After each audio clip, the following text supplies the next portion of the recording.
let's head over to the best bets. All right, I guess we can recap a little bit of what's been going on the last couple weeks. Just because people haven't been updated.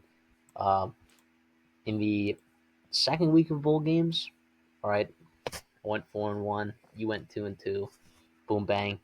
The third week of bowl games, okay, this past week, I went 3-3. Okay, with one Twitter ad that was Texas State with Texas under 65.5. You went 3-2. Okay, our misses. I missed out on Baylor minus 3.5. Not that mad about that one. I think I would take that again. There were some pick sixes, special teams touchdowns. That game probably should have been closer than it was. There was some stuff that happened that was in LSU's favor for sure. Did I anticipate Baylor's defense being that bad with all of LSU's missing players? No.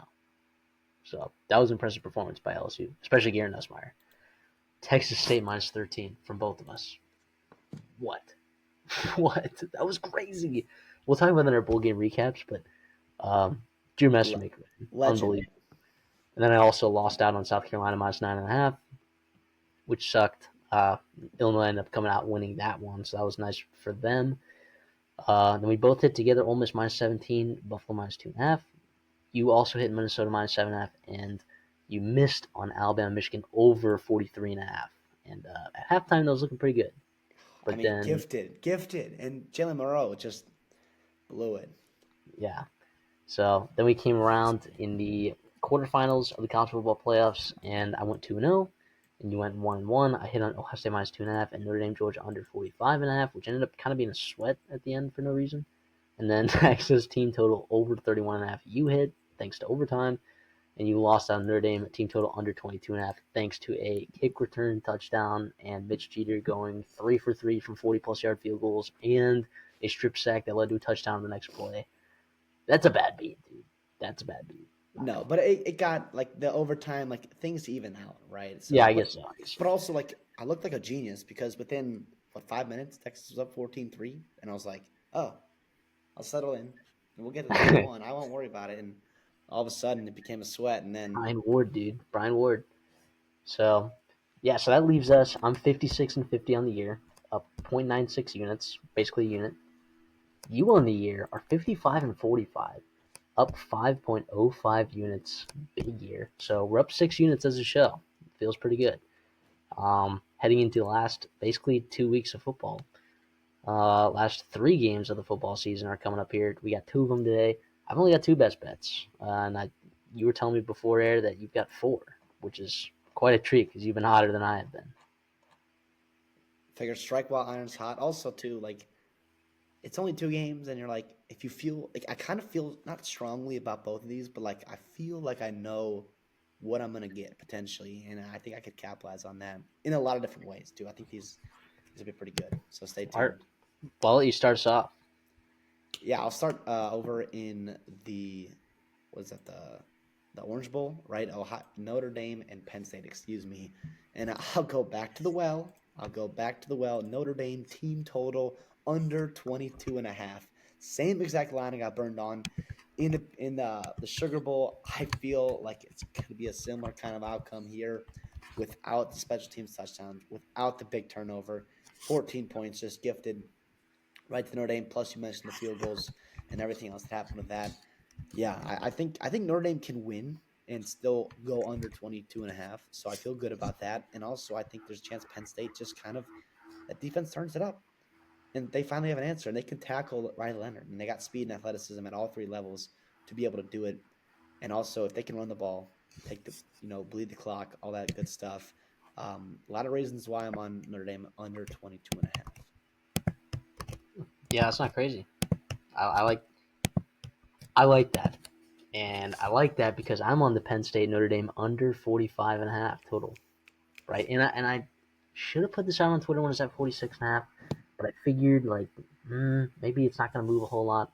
Well, I should have known there's only 2 college football games left. That money's going to start coming in earlier, right on these things. So I'll still take it at 45.5. I took that, with the Notre Dame Georgia game. Felt really good about it, and honestly, like it was a sweat at the end, but it shouldn't have been. So I like that. I think this could be a Penn State win where Penn State wins. I don't know, 28-14, 28. 17, and that still cashes. So I like Penn State Notre Dame under 45.5. Yeah, and then I'll go ahead over. Or actually, I'm still in this, um, the Orange Bowl. Excuse me. Penn State plus 1.5 here. Obviously, would Ooh, love 2.5. You on that too? Yeah, yep. we're recording. Night of Wednesday night just to make sure we were all updated on injury and we were traveling, getting that good stuff in.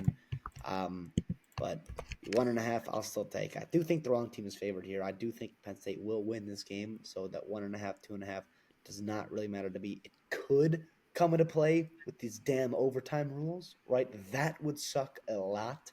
But you know what? We'll take it what we got. I'll Plus just one say and a I half. got it at 2.5 when it moved. So I'm happy with that. But for the show purpose, I should have put it on Twitter. I should have put out 46.5, and I should have put out 2.5 on Twitter, right? But we'll live and die with that, right? Yeah, I still feel pretty good about it. What we're doing here. I've got two in the other game there, down in the Cotton Bowl. I'll start with Ohio State minus 5.5. Right. I obviously again would have loved to have a better line when it opened at what 4.5.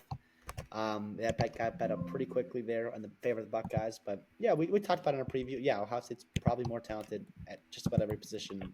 And if they play up to their potential, this line will not be a sweat, right? And Texas is going to have to play a hell of a game to even come close. That's not true at all. You're going to have to play a hell of a game to win this game and make it competitive. I think Ohio State's on that kind of mission right now, and I want to capitalize on it and regret that I didn't take it against Oregon in the Rose Bowl. Last one here. This one I don't love, but you know what? I'm going to put it out because I think it's really fascinating, and also we love our early first quarter, first half bets here. Ohio State and Texas first quarter over 10.5 total. Listen, the reason why I'm taking this is because it's at minus 102, right? I've been trying to buy it down to 10. We're going to see what happens there. If I can't, I'll take it at 10.5. I just think the way these teams scheme things open early, we've seen both of them get out to very fast starts offensively in every single game they've played in this playoffs. Right, I expect that trend to continue. All it takes is two touchdowns, a touchdown, and two field goals, whatever it may be, right, to get me that over 10.5. Obviously, 10 is a key number. We know that in football, a field goal and a touchdown. It would be really nice to have the half point, but I still feel good about it. Plus, you're getting some value there at minus 102. I expect fireworks early. Texas is going to come out schemed up, ready to go with Sark. Ohio State, Jeremiah Smith, Will Howard, that running game, Chip Kelly, they will be ready to go as well. You also have like jitters and like stuff. People make mistakes. You got penalties, whatever it may be. I think we see first quarter fireworks over 10.5. All right, I'm not on that with you, but that's an exciting first quarter. You got you got stuff all phases of the game here, so